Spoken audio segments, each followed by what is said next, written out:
जो पीडीए परिवार जुड़ा है, ये किसका हाथ है भैया? हाथ हटाइए। इंडिया गठबंधन और पीडीए परिवार देश में परिवर्तन लाने का काम करेगा।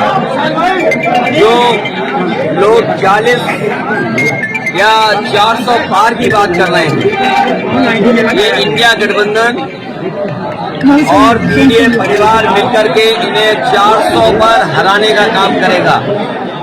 आज किसान के सामने संकट है। जो लोग आय दोगुनी की बात करते थे, आय दोगुनी नहीं हुई, किसान का लाभ छीन लिया इन्होंने। और इलाहाबाद से बेहतर, प्रयागराज से बेहतर कौन जानेगा, जहां पर नौजवान अभी अभी सड़कों पे था। आरओ एआरओ की नौकरियों को लेकर के वो धरने पे बैठे थे, वो री एग्जाम की मांग कर रहे थे। उन्होंने, प्रशासन ने, सरकार ने दबाव बनाया, लेकिन मैं बधाई देता हूं छात्र नौजवानों को जिन्होंने री एग्जाम कराकर ही अपना आंदोलन खत्म किया है। ये कैसी सरकार है जिसमें हर पेपर लीक हो रहा है? ये पेपर लीक नहीं हो रहा है, ये सरकार जानबूझ करके लीक कर रही है। सरकार की नीयत नहीं है नौकरी देने की, नीयत नहीं है नौजवानों का भविष्य बेहतर हो। ये पेपर लीक हो रहे हैं, ये लीक जो कर रही है सरकार पेपर, इनके वोट लीक हो रहे हैं। जो मैंने गणित समझाया, 60 लाख बच्चों का जो परीक्षा छूट गई, जिनका एग्जाम हो करके पेपर लीक के कारण दोबारा उन्हें लिखना पड़ेगा। 60 लाख गुणा 3 अगर हम सदस्य परिवार के माने तो 1 करोड़ 80 लाख लोग होते हैं। और 1 करोड़ 80 लाख अगर हम भाग दे दें 80 लोकसभाओं से, तो हर लोकसभा में 2,25,000 वोट लीक हो गया है भारतीय जनता पार्टी का। उत्तर प्रदेश में समाया होने जा रहा है। प्रत्याशी बहुत जल्दी घोषित हो जाएंगे और चुनाव की तारीख आते आते जनता भारतीय जनता पार्टी को हराने के लिए तैयार मिलेगी। गठबंधन बहुत हो चुके हैं, अब मैदान में लड़ाई में जा रहे हैं। लेकिन आजमगढ़ कन्नौज से जो है अरे कन्नौज देश की राजधानी नहीं है, कन्नौज नहीं, 80 हटाओ का नारा है। बीजेपी हटाओ, लोकतंत्र बचाओ। बीजेपी हटाओ, संविधान बचाओ। बीजेपी हटाओ, नौकरी पाओ। बीजेपी हटाओ, रोजगार पाओ। ये चुनाव में लड़ाई जाता है, चुनाव इसीलिए आते हैं कि लोग लड़े चुनाव।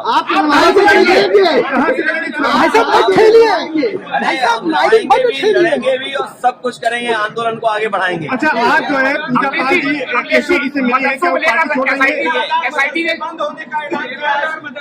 जो राजनेता हैं या राजनीति करने वाले हैं, हम सब सम्मान के लिए राजनीति करते हैं।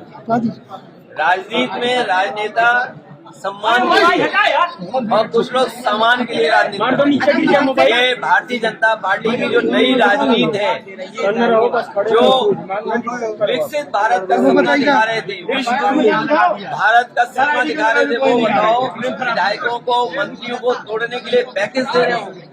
थोड़ा आइडेंटिटी कर लीजिए, थोड़ा सा बचाने के लिए इंडिया गठबंधन एनडीए परिवार को जिताए, यही आह्वान समाजवादी हमारे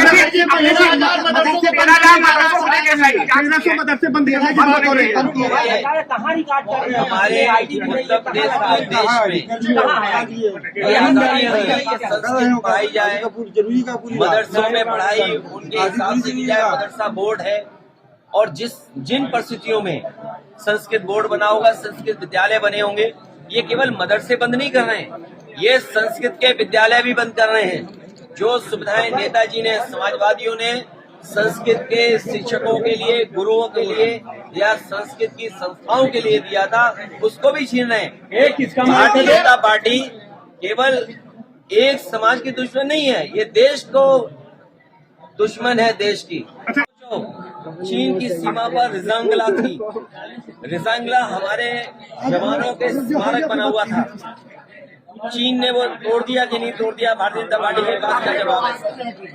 हमारी सीमा सुरक्षित है, उसका कोई जवाब भारतीय जनता पार्टी के पास नहीं है। और जो सुप्रीम कोर्ट मांग रहा है इलेक्टोरल बॉन्ड्स को लेकर के, क्या भारतीय जनता पार्टी पीछे नहीं भाग रही?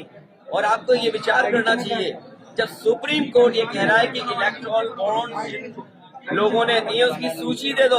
अरे आजकल तो पीडीएफ फाइल होती है, एक क्लिक में सब नाम मिलते हैं। ये जो पत्रकार साथी हैं, बताओ एक दिन में कितनी सरकार की न्यूज आपको मिलती होंगी या कितनी लिखने को मिलती हो? सोचो, वही सरकार इलेक्टोरल बॉन्ड किसने दिए हैं वो एक्सेप्ट नहीं कर पा रही है, स्वीकार नहीं कर पा रही है। और कितने महीने का समय मांग रहे? 6 महीने का समय। इससे बड़ा भ्रष्टाचार कोई नहीं हो सकता है। जो सुप्रीम कोर्ट अगर कोई सूची मांग रहा है उससे सरकार भाग रही हो। अच्छा अखिलेश जी ओवैसी आप चिंता का विषय है। जो है दो वरिष्ठ नेता आपके सदस्य भी यहाँ के नाराज चल रहे हैं, उनके नाराज नहीं है, हम उनसे बात कर लेंगे, उसके साथ बैठ करके चाय पिएंगे तो मामला ठीक होगा। आप मिलने के इरादा में क्या उनके? आज नहीं मिलेंगे, उनसे मिलने के लिए स्पेशल मैं फिर आऊंगा। अखिलेश जी ओवैसी की पार्टी 5 सीटों पे आपसे सेलिब्रेशन करना चाहिए। तुम क्या बातें करते हो? तुम्हारी गंगा गंदी है, तुम इधर उधर की बातें कर रहे हो। अभी मैं नोएडा से होकर के आया हूँ। हिंडन काली हो गई है, हिंडन नदी काली है। कानपुर की आज खबर छपी है, नाले सीधे जा रहे हैं गंगा में। और आप इलाहाबाद प्रयागराज के लोग हैं, आप भी जानते हो कितने नाले जा रहे हैं सीधे गंगा में। अच्छा, मोहन यादव जी प्रचार कर रहे हैं, आजमगढ़ भी गए, लखनऊ में उन्होंने यादव महाकुंभ किया, कितना डेंट मारेंगे आपकी पार्टी को? देखिए, ये बीजेपी की पुरानी ट्रिक है, ये बीजेपी की चाल उन्हें उड़नी पड़ेगी। सोचिए मुख्यमंत्री जी क्या कहते हैं क्या करके, आपको जानकारी होनी चाहिए। मेडिकल उन्होंने उद्घाटन किया, दीवार के अलावा कुछ नहीं है, केवल दीवारें हैं, छत है, कोई अस्पताल नहीं है। सोचिए देश के मुख्यमंत्री सिर्फ ही हमारे गांव में जाएं और जो मेडिकल कॉलेज का कुछ हो ही ना, और फिर क्या कहते हैं वहाँ पर न जाने कैसी जगह थी। मुझे सोचना चाहिए सरकार किसकी थी उस समय।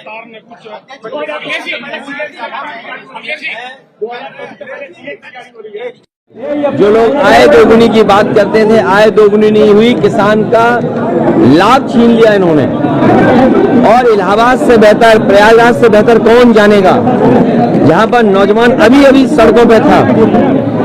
आरओ एआरओ की नौकरियों को लेकर के वो धरने पे बैठे थे, वो री एग्जाम की मांग कर रहे थे। उन्होंने, प्रशासन ने, सरकार ने दबाव बनाया, लेकिन मैं बधाई देता हूं छात्र नौजवानों को जिन्होंने री एग्जाम कराकर ही अपना आंदोलन खत्म किया है। ये कैसी सरकार है जिसमें हर पेपर लीक हो रहा है? ये पेपर लीक नहीं हो रहा है, ये सरकार जानबूझ करके लीक कर रही है। सरकार की नीयत नहीं है नौकरी देने की, नीयत नहीं है नौजवानों का भविष्य बेहतर हो।